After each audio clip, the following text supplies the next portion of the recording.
Professeur Martine Gillard, bonjour. Bonjour. Vous avez été présidente de la Société française de cardiologie et maintenant vous êtes très active dans le board de la Fondation Cœur et Recherche. Je voudrais vous demander une chose. Pourquoi le cœur est si important dans nos vies? En fait, le cœur est au centre de tout. Un cœur qui va bien, tout va.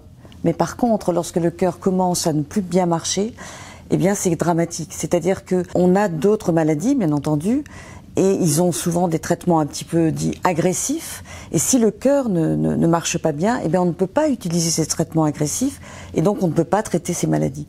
Donc vraiment, il faut vraiment s'en occuper et continuer à faire de la recherche. Alors professeur, ce que vous dites, c'est qu'un cœur en bonne santé, c'est une assurance de vie.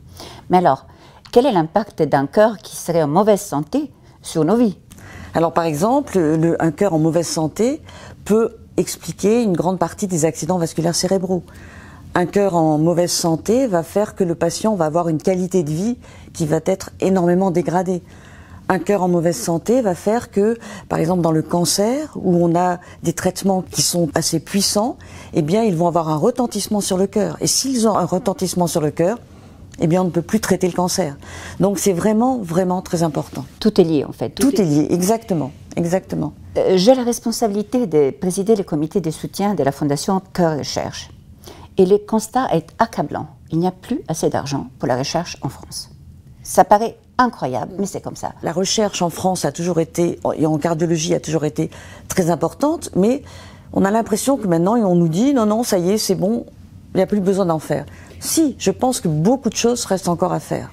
Eh bien justement, on peut tous constater les bien-fondés de cette recherche. Dans les 50 dernières années, il y a eu des avancées, des progrès considérables. Et vraiment, la France a été à la pointe. Comment ça se fait que maintenant, on perd cet intérêt pour tout ce qui est lié aux maladies du cœur? Vous le dites, il y a beaucoup d'argent qu'on dépense pour beaucoup d'autres types de recherches, et pourtant, le cœur est fondamental. Comment on peut faire pour expliquer que tout part du cœur? On n'a pas de modèle prédictif pourquoi la valve aortique se calcifie. On a encore beaucoup de choses. Et si on avait ces éléments-là, on pourrait faire une thérapeutique beaucoup plus préventive. Quand le cœur ne va pas, la mortalité est pas loin. Donc il faut prévenir ces maladies. Et pour le moment, on en est au traitement, mais on n'en est pas encore à la prévention.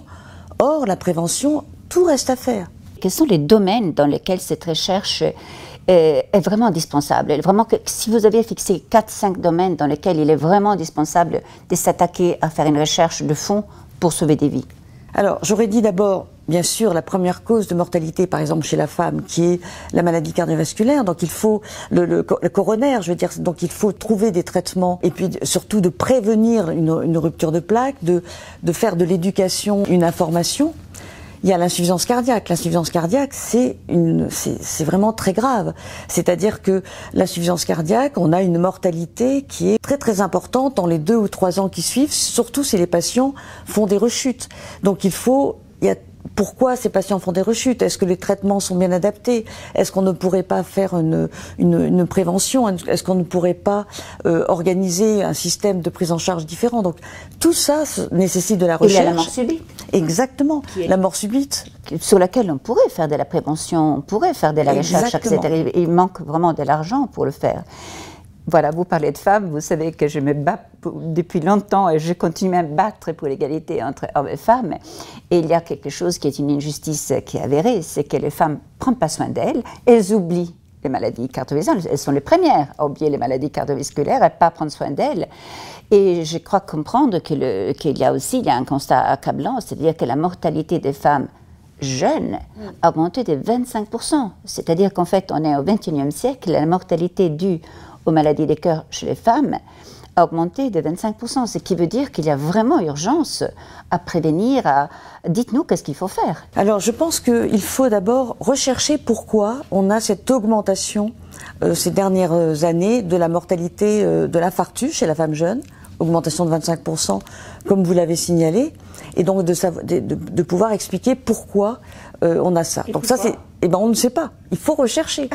Ensuite, il y a le fait que, encore dans notre société actuelle, alors on pense qu'on fait de l'information, manifestement pas. Et donc, j'ai encore un exemple, là, tout récemment, d'une femme qui avait des douleurs thoraciques, qui allait aux urgences. Personne ne la prenait au sérieux. Et malheureusement, elle est décédée parce qu'elle a fait un infarctus massif. Donc, il faut continuer à informer les femmes que quand elles ont des douleurs dans la poitrine, ça peut être un infarctus.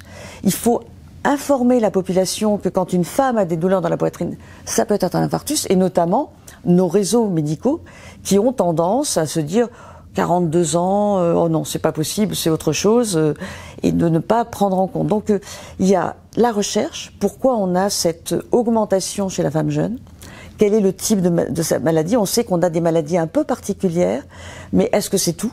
Est-ce qu'il n'y a pas d'autres contextes, d'autres éléments qui interviennent? Et puis, la formation, l'information, et l'éducation et la prévention. Y compris chez les femmes très jeunes. Exactement. Merci de tout cœur, Madame la professeure Martine Gillard. Merci de tout cœur de mettre le cœur au centre de nos vies et de faire en sorte qu'on sauve des vies. Et espérons que votre engagement quotidien, votre communauté, trouvera aussi un écho auprès de ceux qui peuvent vous permettre de continuer à faire le travail formidable que vous faites. Merci de tout cœur. Merci.